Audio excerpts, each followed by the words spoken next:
নমস্কাৰ বন্ধু বান্ধৱীসকল, প্ৰেৰণা ৰেচিপিলৈ আপোনালোকক স্বাগতম জনাইছোঁ। আমি আজি ঘৰতে পোৱা দুবিধ শাক বনাব লৈছোঁ। এয়া হৈছে কচু শাক আৰু ঢেকীয়া শাক। কচু শাক আৰু ঢেকীয়া শাক আমি মচুৰ দালিৰ লগত বনাম।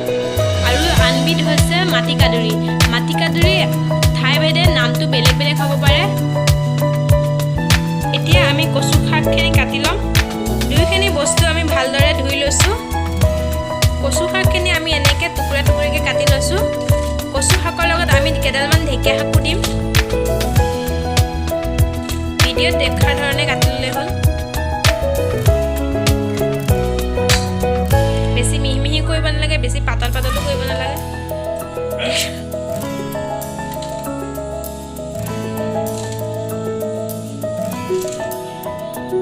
আমাৰ কচু শাক কাটা ৰেডি হৈ গ'ল। মচুৰ দালিখিনি আৰু আমি কচুখিনি একেলগে কুকাৰত বইল কৰি লওঁ। কচু শাকখিনিও দি দিছোঁ। ইয়াত অলপ পানী, অলপ নিমখ দি বইল কৰি লওঁ। ইয়াত আমি পানী দিছোঁ। পানী বেছি নিদিব, জোখ কৰি দিলেই হ'ল। নিমখ দিছোঁ। এতিয়া গেছত পকাই দিছোঁ। এতিয়া মাটিকাদুৰিখিনি ভিডিঅ'ত মাটিকাদুৰিকেইডাল ভিডিঅ'ত দেখাৰ ধৰণে মিহি মিহিকৈ কাটি ল'ব।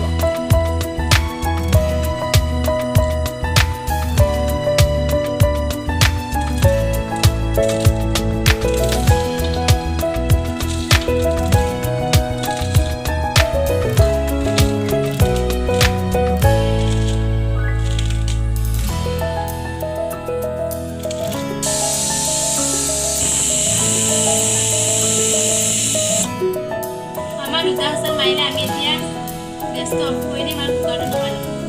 আমাৰ শাক কাটা হৈছে। এতিয়া আমি আলুটো মিহি মিহিকৈ কাটি ল'ম।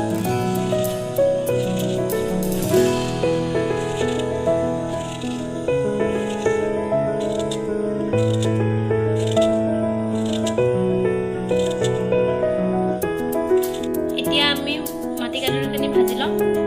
তাৰ কাৰণে আমি কেৰাহীটো পাতি লৈছোঁ। আমাৰ কেৰাহী গৰম আছে। আমি কেৰাহীত তেল দিছোঁ। তেল গৰম হৈছে। আমি ইয়াত পিঁয়াজ আৰু কাটি ৰখা জলকীয়াখিনি দি দিম।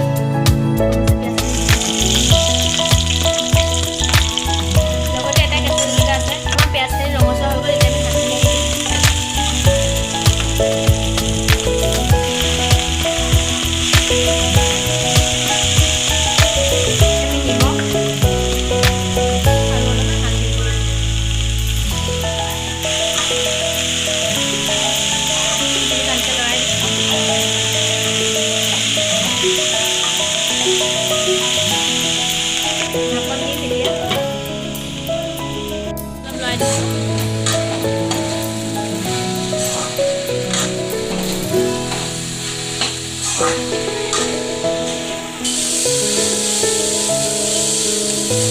মাজে সময়ে লৰাই থাকিব। মই লৰাই থকাটো দেখা নাই ইমান।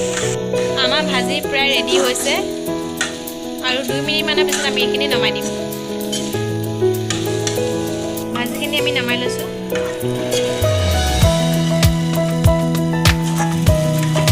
ভাজি বনোৱা কেৰাহীতে আমি এতিয়া দালিখিনি বনাম।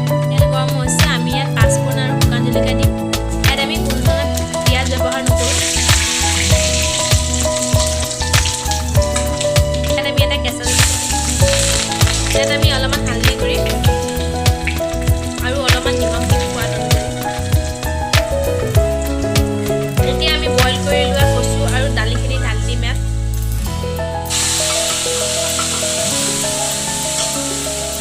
ইয়াত আমি পানী অলপ দিম। আমি কুকাৰটো আখালি পানী অলপ দি দিছোঁ। আহিছে। ইয়াত আমি নেমু ৰস দিম। নেমু ৰসখিনি দিয়াৰ লগতে আমি গেছটো অফ কৰি 2 মিনিটমানৰ কাৰণে ঢাকনখন মাৰি থৈ দিম। আমাৰ দালি ৰেচিপি ৰেডি হৈ গ'ল। এইখিনি আমি নমাই ল'লোঁ। এয়া আমাৰ দালি আৰু ভাজি ৰেচিপি ৰেডি হৈ গ'ল। সম্পূৰ্ণ ভিডিঅ'টো চোৱাৰ বাবে ধন্যবাদ। ভিডিঅ'টো ভাল লাগিলে লাইক, শ্বেয়াৰ আৰু ছাবস্ক্ৰাইব কৰিব।